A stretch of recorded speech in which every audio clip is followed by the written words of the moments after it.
I think. Hi, everyone.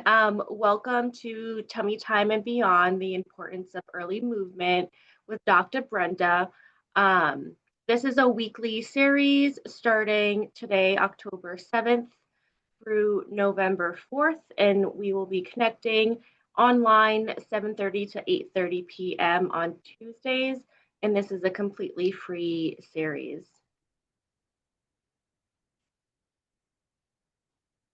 So for our agenda this evening, um, we're going to welcome everyone, talk a little bit about the organization that put this series on, our wonderful guest speaker, and then Dr. Brenda will then get into the content. We'll have time for questions and answers, a survey and raffle prize, and then you'll get a handout from Dr. Brenda that she put on that has to do with the content that she'll be sharing, and then we'll let you know what is next on the series.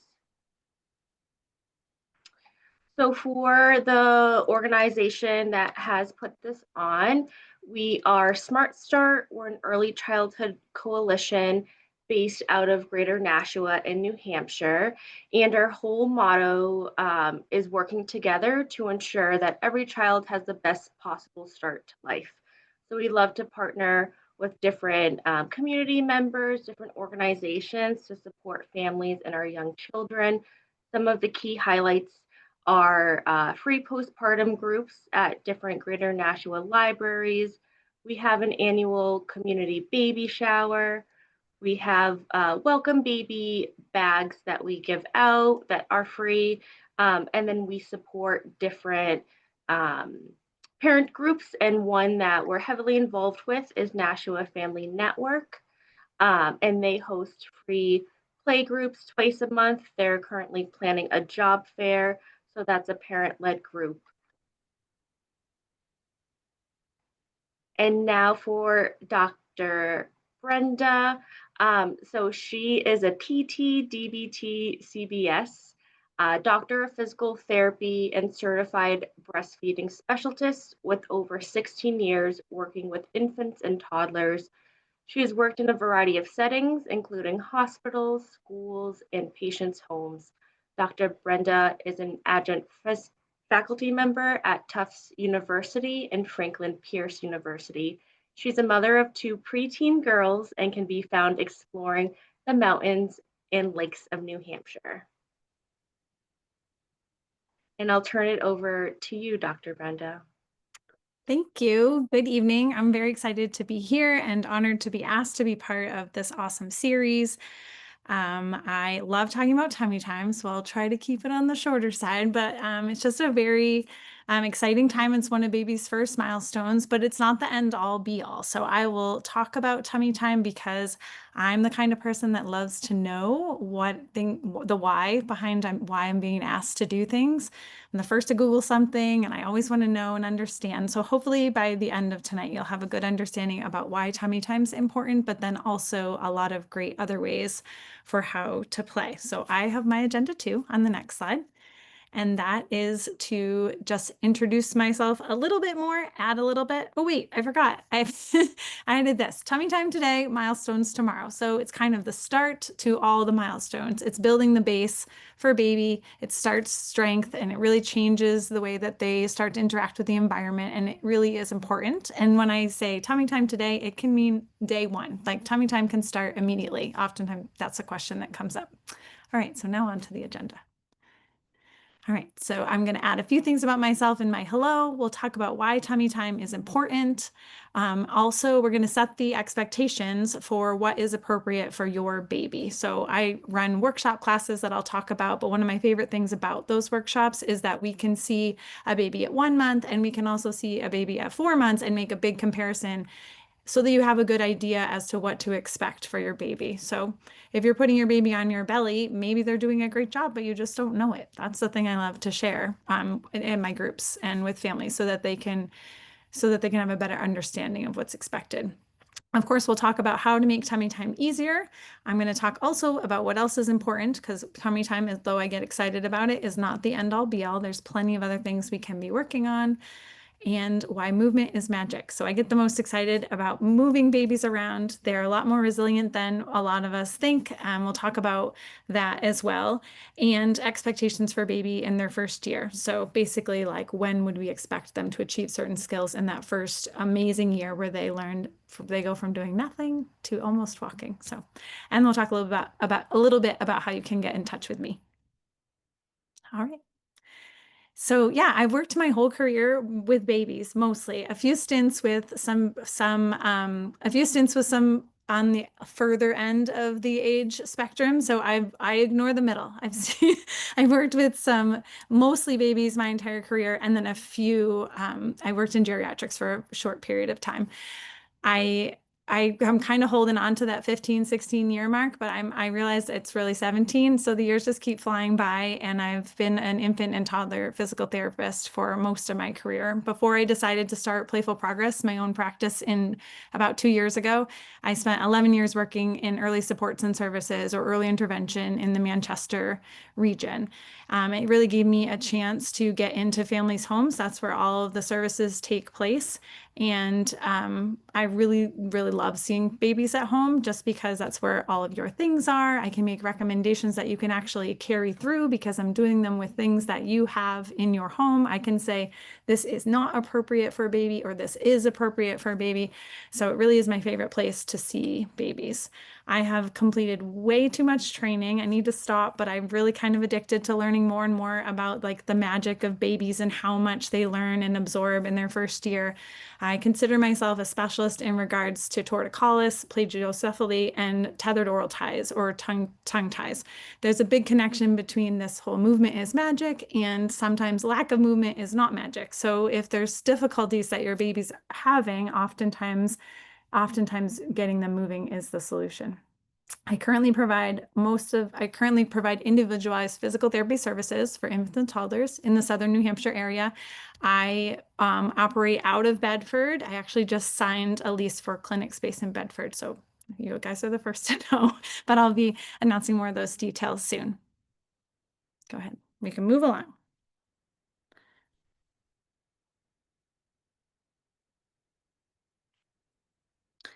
So I'm going to first start talking about why tummy time is important. I think there's one behind. Yeah, perfect. I have my baby here. Her name is Penelope, and she, if you've been to any of my workshops, you will get to meet her. She hangs out with me daily, and she's going to help me explain why tummy time is important. So babies get stronger by moving their bodies against gravity. Gravity is the force that they have to move against. They've spent a long time, 8, 9 months, being essentially like aquatic animals. It seems funny to say, but they're in this like environment, of liquid environment where they don't have kind of essentially a weightless environment where they don't have to worry or work so hard to move their bodies. And then they come out into the world and all of a sudden they do have this force of gravity, which to us doesn't seem like very much because we've all been living on this earth for quite a while. But for a baby who's really essentially never done this. So when I'll say like when tummy time's hard for a newborn, it's because they really literally have never used their muscles in this way. It's not like they just decided to start a plank challenge this month because they were inspired by an Instagram post. And it's like you already have a baseline strength when you do that, but infants don't have that. This is all very new to them. So obviously, babies spend a whole lot of time on their backs. This is the safest position for them in general. It's the safest position for them for sleep. And so putting them on their belly gives them a chance to work a whole opposite set of muscles. So babies, when they're on their back, they get really good at tucking their chin. They can lift their arms against gravity this way. But if we literally switch it up and put them on the opposite side of their body, now we're asking them to use a whole different set of muscles. So if I'm going to pick my head up in this position, I have to use my back extensors, muscles back here. I'm going to pick my head up when I'm on my back. I'm using the muscles in the front of my body. So giving your baby a chance to be on their belly gives them a chance to exercise the other half of their body that they don't get to exercise when they're on their belly. It also helps to stretch out some muscle. So my Penelope is pretty stretched out. She's not a newborn, but newborns, if you can remember those sleepy days, are all scrunched up because they've been I mean, if they were in the position that we want them to be for birth, they're all scrunched up. And so if you remember those early days of tummy time, it was likely chest to chest on you, and those legs were probably tucked up, all cozy. Babies love to have their knees tucked up when they're brand new, but just the act of being on their belly helps to stretch out, especially those hip flexors that can be tight from, I can't get her in the, especially those hip flexors that can be tight from all those months of being tucked up in utero.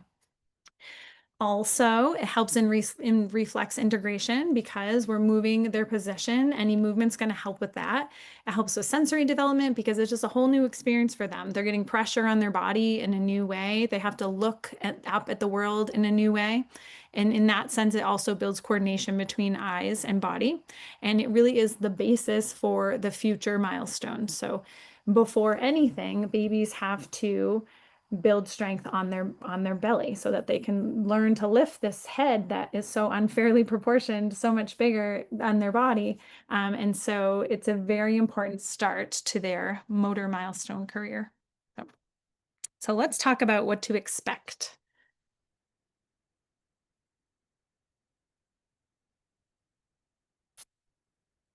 During the first month, I would say, and especially the first 2 weeks, all tummy time can be done chest to chest. And that's probably what you're naturally doing. It doesn't have to be a workout. They can just be connecting with you chest to chest as this baby is in this picture. There's benefit to that in regards to co-regulation of baby and you. It's that special bonding that's happening. And baby might lift their head slightly to look up at you, and that is perfect. So under a month, I'm really not looking for a lot of expectation in regards to baby lifting their head or turning or looking. It's really just about getting comfortable in that position, still spending a good amount of time in that position during the day, because just the act of being on their belly is different for them. It helps. Um, Also, if you slowly begin to roll them in and out after those first 2 weeks, because again, I really love movement. So we can start it earlier than I think a lot of people do. The act of moving baby in and out of tummy time is a very beneficial part to it. So I think often people think of tummy time as the time spent on their belly, but I like to think of it as kind of a routine that we go through. And that includes like lowering them down, rolling them onto their belly, having them spend time on their belly, and then praising them for what a good job they did. So as we work through these months, as we get to 1 to 2 months, that's where rolling them in and out of tummy time will feel a little, you could probably do it with a little more confidence. The baby's going to build up some muscle tone, and you're going to feel like they may be even helping a little bit. Actual rolling doesn't usually occur till 4 or 5 months, but they're going to be more familiar with this movement, especially if it's something that you've been doing. A great way to keep your baby happy at that 1 to 2 month mark is being face to face, as this mom is in this picture with her baby. They really love social engagement, even more than any toys at that age, because they're so used to month prior and even before that being so close and having that constant contact with mom. That social engagement can really help. But at 1 to 2 months, they're going to be able to lift their head a little bit, as this baby is in this picture, not for a very long time and not super high, but just enough that they could probably look and lock eyes with you for a few seconds at a time and take a rest and try again. As we get closer to 3 to 4 months, that's when tummy time looks like what I think a lot of people expect it to look like this baby's here, who's has his elbows underneath his shoulders. I would like them tucked in a little bit more, but we can talk more about that. And he's able to keep his head up and extended for a period of time, long enough to maybe start looking at some toys. So you can start bringing in some light up toys. This is a great time to also introduce a mirror. And I would set the expectation that at this point, they should be able to be content on their belly for about a minute. And then as we move closer to 4 months, 4 months is where we are starting to expect some rolling. If we want baby to be able to roll off their belly, they actually need to be able to lift their head first, turn to the side, and that's how we get a roll. So as you would expect, we need baby by 4 months to be able to be pretty good at picking up their head and keeping their head elevated in tummy time. It should start to be a functional position for them, a position they're happy to be in, that they can play in, such as this baby. Like, you let her have my O ball. I'm letting her explore toys with her mouth and her hands while she's in tummy time. So it's not just working to gain strength, but also playing in that position. And then rolling in and out of tummy time at this age should be very comfortable and something that doesn't startle your baby. So I have lots of tips and tricks for how to make tummy time easier. So I tried to organize them here for us. One of the most important things is positioning and support. So when I spoke about baby's elbows before, one of the first things I do when I slowly roll a baby onto their belly is get their elbows under their shoulders. So this little guy in the second picture in the teal shirt, I'm providing some assistance there to make sure that his elbows stay underneath his shoulders so he feels nice and safe and sturdy. So if you have a nice stable point to rely on, then you can do a better job lifting your head. I like to use the analogy or the metaphor of, that's not a metaphor or an analogy, but I like to use the example of when somebody holds your feet and then you do a sit up, it's a lot easier to do it because they're providing you with that stable base of support. So someone holds your feet, you can sit up more easily than if you have to stabilize yourself first and then sit up. So providing that help at baby's shoulders can be a great tip, especially early on when lifting their head is new and difficult to do. Over time, you'll see that they'll start to hold their shoulders there on their own. And then this little cutie on the purple ball, she was able to keep her arms under her body and even have them extended by the time she was getting closer to like that 4 or 5 month age. So positioning really matters. So giving them a point of stability early on, it's going to be higher, closer to their head. They're going to need help to keep their arms underneath their shoulders. And then as they're able to do that on their own, you can provide the support lower on their body. So sometimes I'll just hold their pelvis in place so they have that stable piece while they work on the arms and the lifting of their head. Also, yeah, I think that's, yeah. So we'll move on to changing the environment. And in that case, I think, oh, sorry. Yeah. Changing the environment. So we can change, this might be hard to see, but this is my wedge. And changing the environment, this is a modification, but also a way to change environment. So if I put baby on a wedge, it's going to be a lot easier for her because, oh, my camera.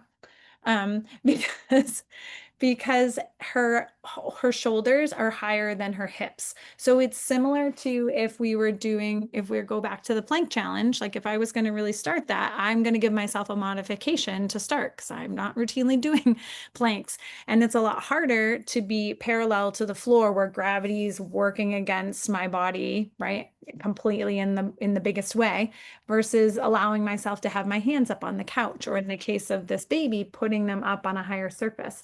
So you can prop up baby's shoulders on a boppy pillow. You can take a couch cushion and prop it up so like the whole surface is at an angle. You can position baby in oh, I have a picture right here. You can position baby in your own lap like I'm doing right there. That's one of my favorite things to do for a tummy time modification. So with him in my lap, it puts his shoulders higher than his hips and makes it a lot easier for him to keep his head up and lifted. And in regards to changing the environment, just changing up where you do tummy time can make a big difference. I think we get into a lot of routines, of course, because they make us feel safe and we have things under control. So you usually have like a place where you play with your baby, but sometimes they can get bored of that place. So like this little friend, I took him outside and he did amazing because he had all this new experience and it really kept him engaged for longer. Or as you can see, I like to put babies on therapy balls, and there's reason for that too. It's a new experience, a new texture. Sometimes babies do better on soft surfaces. Sometimes they do better on firmer surfaces. So just all different things to think about in regards to how you can change the environment to make tummy time easier. Next, you can add in some social engagement and play. I'm gonna have you go back one more. Sorry, I'm still working through these. So next you can add social engagement. So get down on the floor with baby if you can, or if you can't get down on the floor, put baby up on something higher safely and supervise so that you can be face to face with them. So like this baby here above social engagement and play, I have her up on a therapy ball and I'm off to her side. But often I'll recommend putting baby up on your bed and maybe you kneel in front of them so that you can get face to face with them. And that engagement can really help them stay on their tummy for longer. You can also provide a mirror. I like tummy time mirrors a lot. I just got this one off Amazon. So this one's nice because it stays and it also isn't a funny mirror. sometimes some of those mirrors can look like clown mirrors. This is like, it's nice that it actually looks like baby when they look at the baby's not looking all crooked and funny. So babies are probably going to like mirrors the most 2 months and up. And then the last part of this, how I can make tummy time easier, is movement. Again, that's a theme that's going to come up a lot. And doesn't have to be big movement, but when baby is on their belly, I like to keep them engaged by just kind of like wiggling them a little bit. That's why I love doing tummy time on the ball, because you can easily do weight shifts tied to side, or you can like slowly bounce them up and down. And I'm not sure I've met a baby yet that doesn't like to like rock or bounce, right? So that kind of movement can really keep baby engaged too. And it also adds a little bit of a physical challenge. If I'm shifting them side to side, they kind of have to react to those weight shifts. And so it's a benefit and also a little bit of a challenge. All right, now I'm ready for you to go on to the next slide. So when I was thinking about what else is important, and there's so many things, I started to I was thinking about play, and then I was thinking what encompasses play. So I put a lot of thought into the fact that play for infants is movement, it's social interaction, and it's sensory input. And all of that together is learning and how they grow their brains. They're like amazing little creatures who are constantly making new connections. Learning happens through repetition of all of these things. And so I mean, you probably have all had this experience where you feel like you literally are seeing a baby like learning in the moment. They're like staring at their hands and watching it move and making these amazing connections that they're starting to realize, wow, that's my body and I'm in charge of it and I can move it in this way. And it's just the coolest. So I'm going to talk about each of these things in a little more detail. So sensory input. So some of this is pretty obvious, but I just thought talking about it would be helpful when you're thinking about ways that you can play with baby besides tummy time that are really helpful to them. So our senses are what help baby build their understanding of their world. So in regards to vision and sight, it's being in their face, it's showing them lights and colors and movement. Younger babies are going to like high contrast. That's why those like the high contrast cards are so popular for young babies, but they also just love your face. Like you don't have to have a lot of fancy things when it comes to babies. They have you and you really are their favorite. So I often during my treatment sessions have parents I'll be like, I need your face because that's what they love the most. So I'll have them have to come down and get wherever I want them to be to get their baby to look this way or that way, because that's the biggest motivator in these early months. Hearing also, so they love your voice, they love to be sung to, they like music. And just in general, babies, if you think about the fact that babies are hearing the sounds in your home all the time, and some of them can bring them comfort, things you wouldn't expect. But hopefully, at least in the privacy of your own home, you feel comfortable enough to like sing and talk to your baby throughout the day. I've been asked that many times, like, how do babies learn how to talk? And it's because they listen to you talk and they listen to you talk to your partner and they listen to you sing. And there's a lot of value to you responding to the sounds that they make as well. And then touch. So lots of toys, luckily these days have all kinds of textures on them. I feel like it's easy to expose babies to different textures through toys, but it's also the surface that they're on, a fuzzier blanket or a softer blanket. You can place things in babies' hands for them to explore, knowing that they're going to need a little bit of help prior to 4 months usually, and then after that they get good at grasping toys. Smells, in regards to smells, I think it's more about like the smell of your home. Everyone has a certain smell, allowing baby to be close to you because they do love your smell.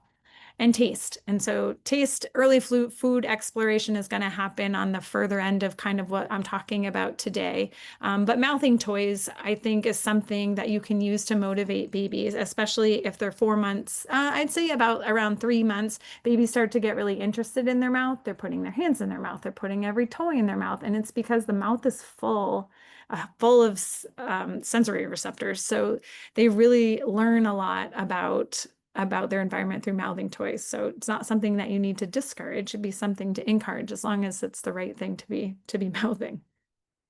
All right, next. Social interaction. So social interaction is how babies learn to connect, communicate, and thrive. I talked a little bit about this in the last slide, but just being around your baby, the daily connections and things that you do with them are building trust and attachment with you. It's going to lay the foundation for language and future communication. So I hope throughout the day you're like almost narrating what you're doing, like, oh, mom needs another cup of coffee, so we're going to go get one. Or I know I already went to Target once today, but we're going to go again because whatever it is that you want to say to baby, I hope you're having a conversation with them throughout the day. And I hope that you're responding to the sounds that they make. It's seems so silly, but if your baby grunts or makes a sound and you respond back, it's teaching them that somebody noticed that they made that sound and that they responded to it. So it's the beginning of communication, which is that back and forth exchange. You can also teach them emotional regulation, right? In the beginning, they need a lot of our love and cuddles and hugs to regulate, and then they need less of that over time, sadly. But that's the social interaction that's helping with that. And learning happens through imitation. So those interactions that you have, showing baby how to play with toys, looking through a book with them, all of these things you do so many times because eventually they start to do them with more independence. And it's that social interaction is what helps babies understand their place in the world. Who are the people that are important to them? So, all right. And last one, I'm a little partial to, but movement. So as a PT, I obviously get super jazzed up about movement, but I like to think that movement is like the magic piece that like brings everything together. So in regards to just like learning movement patterns, repetition of movement is what builds those neural pathways. Makes perfect. Like the more babies do things, the more it becomes a familiar motor pattern for them. And then I'm constantly amazed by the way that babies develop. Like they start in, and they do so much in the first year. It's pretty amazing when you think about it. Like they go from doing nothing to walking, and each step really builds on the next. So they kind of have to follow this magical path of milestones. And so tummy time is the start to that. Movement also helps integrate infant reflexes. So if you remember like little baby, when they do that Moro reflex, that's a protective reflex. That means that they're more alert because they are startled by something in their environment. And over time, that decreases. And the way that that decreases is by exposure and movement. And so, if you have a baby, that reflex is supposed to go away by 4 to 6 months. If that's not true for your baby, then I would say that what the prescription would be more movement, because the way that those reflexes integrate is by movement, and it doesn't have to be startlingly scary movement. It just means that they build up their tolerance to movement. So if I haven't been moved around a lot and I moved quickly or surprisingly, then I'm going to startle. But if we are practicing moving them in and out of tummy time and making that fun and being close to them and singing to them and telling them that that's safe, then over time you don't get that startle response to movement. So that's just one of the many infant reflexes that integrates with movement. There's plenty of others that we could talk about, but it definitely helps babies move from a lot of the patterns that they have early on are reflexive. Like another example would be a TNR, where they turn their head to one side and their body actually flexes one arm and extends the other. That's just a natural reflex that happens that decreases over time and then becomes something that they learn to do on their own. So movement is what helps them move from that reflexive state to voluntary movements. It gives them independence to start achieving all of these milestones. The more they can move, the more they have access to toys, and the more they have access to social experiences and interactions. And it's just so cool to watch babies gain their confidence and kind of unlock their ability to be more curious because they have movement. They have more independence. So, all right, what's next? Oh, I'm going to talk a teeny bit more about movement. I forgot, but I wanted to speak to the fact that I feel like in our culture, we don't move babies around as much as I feel like they need to be moved around. So swaddling your baby is totally fine. Babies need that early on, but I would challenge you to think about allowing your baby to be swaddled less or be swaddled less tightly. Giving them an opportunity to move even during their sleep is important. And then containers. We're just a culture, we're busy, and we are sold a lot of these containers, meaning bouncers and swings and exercisers and all these places to put baby, when really the best place to put baby is just on the floor in a safe place. So having a safe place for your baby to just be on the floor is ideal. And part that makes it challenging is most of these containers, as I call them, put baby in a very flexed position. So if they're in the car seat, and obviously we all need to have a car seat, so you don't have to feel bad about that one. But a bouncer, a swing, and all of these things are fine to have, but I'm just challenging your thinking. If your baby spends a lot of time in their day in these positions, not only are they not really moving because they're really comfortable, especially if they have like sounds and they are swinging you and you're just gonna kind of drift off into your most comfortable position, which is lovely, except your baby's not moving. And eventually, right, in the first year of life, we want them to move. So I feel like very often that newborn period, if we have them and we don't think about the idea of trying to integrate movement into their day, all of a sudden, I see this very often. Parents are like, oh my goodness, they're 4 months. They're supposed to be rolling. Like, oh my goodness, right? But if they haven't had the opportunity to have free movement, then those skills aren't going to magically happen. They have to have the build up to that. So even just being on the floor flat, you can see the difference in posture, right? Their hips are stretched out, my neck isn't tucked. And so a lot of tightness can happen if babies spend a lot of time in those containers, as I call them. So just balance it out with floor time and tummy time. That's where it's at. That's what's going to help them achieve their milestones. And also, the reason I became a certified breastfeeding specialist is because I have noticed, especially working with these youngest babies, that there's a huge connection between babies that don't move well and babies that don't feed well. So if your baby's not moving great, oftentimes, more often than not, they're usually having some feeding challenges, and vice versa. If you're having feeding challenges, you obviously don't, you obviously often don't enjoy movement that much. And so figuring out ways to make baby more comfortable with movement kind of unlocks a lot of things for them. Often their feeding will improve, their overall regulation and happiness will be just happier babies. But sometimes that can be a hurdle to get through. And that's kind of where I come in. That's a lot of the work that I do. All right. All right. So the last piece of my chat is about developmental expectations. So if you can take a quick screenshot of this, this is included in the worksheet that I'm giving you guys. So you'll have this information, but basically it's just showing how each motor milestone builds on the next. The cool thing as one of the cool things I think about the order of motor milestones is that there's always a period of stability where a baby's learning to get comfortable in a position, learning how to maintain a position, and then mobility, where we're learning how to move in that position. So, for example, with tummy time, in those early months, I'm just learning how to kind of keep my head up off the floor. And then as I get stronger, I might look around a little bit. And then as I get stronger, I might roll. And then it happens again in sitting. I learn to sit very still. Don't come by, don't interrupt me. And then I can start reaching in sitting. And then I can start moving from sitting to my belly. And then it happens again with standing. We're standing still, then we're cruising, and then we're letting go and walking independently. So I just think it's really neat. So here's a general expectation. Every kiddo's a little bit different, but if they're well outside these windows, then I would urge you to find some support.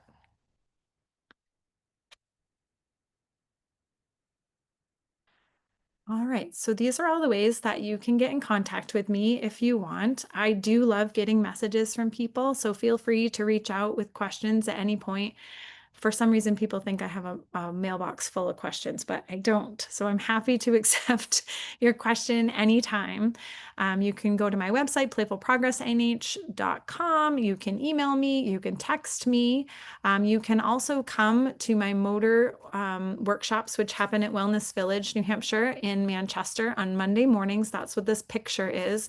It's really, really fun. I purposely put them on Monday mornings because it makes me love the start of the week. So And you can love the start of the week too. So yeah, come on Monday mornings to it's either tummy time workshop, which is for babies 0 to 6 months, or little movers workshop, I call it, for babies 6 to 12 months or from sitting through walking. It's a really fun way to connect with other parents. It's kind of like a little workout class, but cutest workout class in town, I call it. All right, so this is where you can ask me anything. And sometimes people have trouble coming up with questions. I do love questions, so feel free to ask them if you're really out there about any of these ideas, if you want to know more about any of these things, or if you have any questions that I didn't think of on here. I'll get us started with a couple of questions that I've been writing down. Great. If anyone else, feel free to come off mute. Feel free to put your question in the chat. Um, but you were the very first workshop I went to at the Nashua Public Library. I can't remember if we've discussed this. Oh, 6 weeks, freshly postpartum, almost didn't go. And it's really interesting looking back now that I'm out of the postpartum fog, especially. And I did a lot of these recommendations, and I don't know if I would have if I didn't stumble into your class necessarily. So my kiddo's almost 2, and I can, definitely see a lot of the benefits in him now from these tips that you shared during that probably half hour, 45-minute class 2 years ago. Um, but one of the questions I had was you talked about the containers, the bouncers, the saucers, and whatnot. And you said kiddos should not spend a lot of time in that. Is there like a rough like estimate like, oh, they should be spending, 10 minutes like max, like 3 times a day, like anything like that? A lot is definitely subjective. So any guidelines around that? that's true. Yeah, I'm glad you asked. I like to say, I'd like to say, pay attention to what they look like in it too, because babies will often show you that they're ready to get out, right? They're going to be slouching to the side, perhaps. But in general, when it comes to containers, I like to tell people to limit to 15 minutes at a time. And if this is something that you need to use a few times a day, like I understand that you need to use the bathroom, that you have things to do around the house, and that's fine. And I think I want my message to be more, if they spend 15 minutes in one of these things, then make sure that you're balancing it out with like playtime on the floor, where you're helping them move around a little bit, play on their side, play on their back, play on their belly. I call it the rotisserie chicken. Like make sure that they're spending time on all sides during the day. So just be thoughtful, be like, oh shoot, they did spend a little extra time in there today. So let me make sure I schedule in a little extra play session today, at a different time. Also, what else was I going to say about that? I guess that's generally it. I had a thought and I lost it. Molly has a question in the chat. I will read it. Her little buddy just started crawling.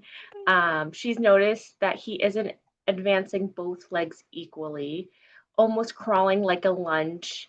Um, is that some is that something that sometimes happens at first as they figure it out, or should he be evaluated? Anything I can try?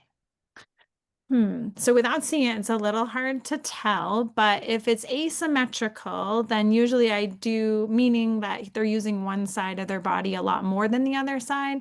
I always say, like, when they first start crawling, lots of funky things can happen. So give them a week or two. But if you feel like it's becoming a consistent pattern where they're using one side of their body more than the other, then I do think that's something you would want to try to get addressed sooner than later. In regards to things that you can try putting them in kneeling at a surface, kind of like say like a diaper box or your most recent Amazon delivery box if it's the right height. You'd want it to be chest height. So something baby could kneel at and have their hands on the box, and then try moving the box forward and see if they would do that reciprocal pattern with their knees. It makes it a little bit easier than typical crawling on hands and knees, right? I just have to work on the lower body portion, the knees part, and see if that helps, because that will help to kind of integrate that back and forth motion that we want to see. Oh, I got a heart. Thanks, Molly. Another question that I had jotted down was around siblings and tummy time, especially older siblings. So if a parent has an infant at home, let's say they are in a really small, apartment.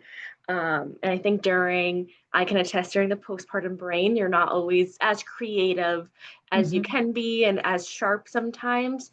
So is there anything, suggestions that you have around tummy time and older siblings, especially if that sibling is a toddler or a preschooler and not necessarily giving the infant space, but you want that baby to have that tummy time, but you're not quite sure how to um, separate that. Yes, I do remember these challenging days myself. And then some houses, not mine, but have pets in the mix too. So this question does come up often. I do like the idea of trying to create a safe space for baby. And even if it's a small little corner of the room, a place where you know that you could set them down, leave them, and walk away, and know that nobody with 2 or 4 legs would be bothering them. But I do love that using the older siblings because most babies, even though I have very vivid memories of being like, you're too close. Most of the time when you really look, babies are like, yeah, but I love that you're so close to me. Like they're usually pretty happy about their sibling being right there. And I know that it can be challenging to explain, especially given the age of the child, older child, like what's safe and what's not safe. But sometimes, I think you could position yourself where you're behind baby, especially on tummy time on the ball. I do really like doing that. And if and when you do come to a workshop, it's always something that I teach parents and let them try so that they can get confidence with that. Because it's a great way to lift baby up off the floor where they can be eye to eye with a sibling. And kind of if you're there holding the baby, then you know baby's safe while they're interacting with the sibling. So I guess that the safe space would be one thing I would recommend. And then the other would be supporting them. And it doesn't have to be on the ball, but if you're behind them and you know they're safe, you could try the position where I had that other little boy where the baby's on my knees, on my lap, on my knees and tummy time, and then the sibling could be in front of them, but you have your hands on baby so you know that baby's going to stay safe. I love that incorporating the older sibling too. Like, what a great idea. Not something I would have thought of at all. Alex has a question in the chat. Any recommendations for specific baby carriers for newborns? Would you recommend the wrap style for an infant? Yeah, I honestly can't keep up and with all the carriers. And this is like the space that I work in, but I can't remember the names of them or what. There's a new one every day. But you're exactly right. That's what I would recommend is the wrap style, like a Moby wrap. That's what I had, but that was like a decade ago. I don't know if that's still still a thing. And there's definitely a learning curve to that whole situation, but it is the coziest for a baby because it just kind of like molds to them and it's going to hold them in the safest position. So when it comes to newborns in particular, or any baby under 3 months, you want them belly to chest with you, and you want their legs tucked up, kind of how they're tucked up early on, just to keep their hips safe. You don't ever want to create a situation where there's fabric between their legs and their legs are dangling in any way. So the wrap carriers, I feel like, do the best job kind of keeping them in a little nugget, keeping them together in that way. So that's definitely my recommendation, especially under 3 months. And then in general, facing you until at least 6 months, just for the safety of their hips. Oh, you're welcome. And Alex, just so you know, in a couple of weeks, another guest speaker is going to talk about baby wearing. So that Oh, might yeah. be something that you're interested in as well. And same deal, if you can't make it during this time, we will record it and send it out. Um, Another question I have, Dr. Brenda, Mhm. um, are there any resources that you really recommend, whether that's Instagram pages, CDC type websites, but any free and available resources that you have found really beneficial for families? There is a website called pathways.org, and I really like this website because it shows you motor skills at certain ages and it shows you typical and atypical videos, lots of videos. So I like that for sometimes it's hard to explain, right, what your baby's doing anyways. So being able to compare and look at those videos and get an idea of what is typical and atypical, that's definitely helpful. In regards to specific accounts, my own Instagram page, I don't put as much up there as I wish I did, but there's plenty of content on there in regards to motor milestones for babies, birth through walking. What else? That's all that comes to mind at the moment. Oh, good. Pathways. Yes. It is really, you can go down a big rabbit hole on that Pathways website because there's a lot of content in there and it's great that they have all those videos to share. I used that website when I was in school many years ago too. They use it a lot in the schools where I help teach too because they have it's hard to find videos of babies really that people are happy to share. And I have found too your newsletter to be helpful Oh, thanks. too. Yes. And I'm assuming people can just email you to get on the newsletter. Yeah, you could email me to get on the newsletter, or if you go to my website at the bottom, I believe in the footer, there's a quick little first name and email way that you can jump on there. I send them out at the beginning of every month. And I recently changed the format so that it includes, I always make a toy recommendation and I always share a baby tip. And then I share a calendar of my classes, but also any other events that I think are exciting or worth checking out in the area. My last question that I have, and again, if there's any other last minute questions, feel free to put it in the chat or come off mute.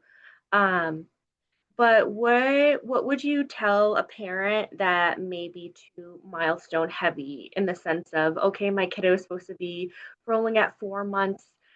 He is 4 months and 2 weeks, kind of having anxiety Mhm. around milestones. Well, I think that it's easier said than done, but just like in sometimes I see a lot of parents get very caught up in the milestones, like this example, and you're kind of missing the magic that's happening every day. If you really stop and watch your baby, you'll find that they are showing you a new skill pretty much daily. It doesn't have to be a major milestone, it can be a mini milestone. Like it's like they maybe can't like reach accurately for this, but you notice that, oh wow, they like really look at it while I move it, or they kind of start to reach. But so I think it would be kind of like taking a deep breath always. It's very important in general. And then and saying like, what do I see that's good? There's so much good, right? There's always so much good. But it's sad to me when I see people get caught up and they're like, shouldn't they be doing this? Shouldn't they be doing this? But it's like, but they are doing all these things. Like, let's like write it down. It also can be helpful to look back at the many videos and pictures that you probably have on your phone. It's a nice thing for me to get to see families and babies with like gaps in between my visits. Like if they come to my workshops, it's every 2 weeks or so, I can be like, wow, like this is what they looked like before, and now they're doing this. And often you don't see it because you're in it every day, and it's just your baby looks the same to you. So it's easy to miss their skills. So I hope I answered the question, but basically, just notice the things, even the small things they're doing, and take a step back and maybe look at what they looked like a month ago. And then you'll notice that they're pretty typically all making progress. And the last question that we have before we move on to the survey and handout is from Vinny, and they asked if they can get a copy of your presentation, so your slide by any chance. They would love Sure. to refer to this when educating their patients and families. Oh, great. Yeah, I'd be happy to. If you, Vinny, want to email me, then I'd be happy to email them back to you. Perfect. Um, and if there are any other questions throughout the next couple of minutes, feel free to pop them in the chat again or come out of mute. Um, the last couple minutes we're going to be spending together is just a quick survey. So please stay on for another minute so you can quickly fill this out. It'll take 1 minute. I'm going to drop the link on the in the chat as well, but it is on the screen, a QR code. If you are using your laptop, you can scan it with your phone. It should just take 1 minute. It just lets us know how we did, other topics that might be beneficial for you and other families in the future. And after you complete this, one of you is going to win the opportunity to have a free 30-minute virtual developmental wellness session with Dr. Brenda. And after you submit this survey, her tip sheet will pop up as well. So we'll go ahead and give everyone a minute to complete this. And then next up on our series is Chrissy, who is also on the call. So next Tuesday, the 14th, 7:30 to 8:30, we will be discussing finding your joy through 10-day challenges. So you can read more about Chrissy from the emails or the Facebook post. And again, on the screen is Dr. Brenda's social media, so you can follow her. More information about Smart Start, the Early Childhood Coalition that is helping support this series, and our free family fun calendar of events you can find in Greater Nashua. So events very similar to these, play groups, parenting groups, and a lot more.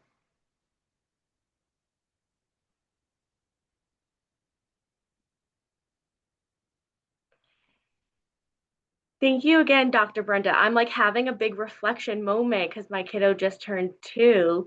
And even though this information now is sticking a lot more than it was postpartum, most likely, Mhm. um, I wish I received this information when I was pregnant. And I'm curious on how much more I could have possibly absorbed and kind of put it into. Because if I didn't happen to go to the Nashua Public Library that day that you just happened to be there, and I was just happening that I was 6 weeks postpartum and kind of ready to get out, I don't know if I would have gotten this information. So I'm really hoping with the recordings that more families, specifically the ones in that are pregnant and prenatal, are able to take advantage of of this great information. Yeah, it is a special thing that you were there because I only did that group one time. And that Oh, was, yeah, it was yeah, like a one and done thing. It was like a special request that I went there that day. And it's funny because some classes, a lot of people were there that day. I was like amazed. I remember actually being pretty overwhelmed. I thought, oh my goodness, I thought there'd be like 2 people and there were like 12. yeah, But I met so many, it's funny because I vividly remember that class and I made a lot of great connections with people specifically from that class. It's just funny how life yeah. is that way. And I remember seeing some of those moms, and they also went to the postpartum groups, and then I saw them at the wellness village because I also did your movement Yeah, like after little 4 leaders. Mhm. months. Yeah, that one as well. Um, I'm Yeah, going to have you all put your emails in the chat, and then I will contact you after if you won the drawing. But is there anything else that anyone has? Questions? Anything else from you, Dr. Brenda, before we wrap up and I end the recording? I don't think so. I would just urge you to reach out to someone if you do have concerns about your baby sooner than later. I always say that everything in regards, most issues are easy to fix the sooner we address them. So that's definitely something that, and I'm just so grateful to be here tonight. Thank you for the opportunity. And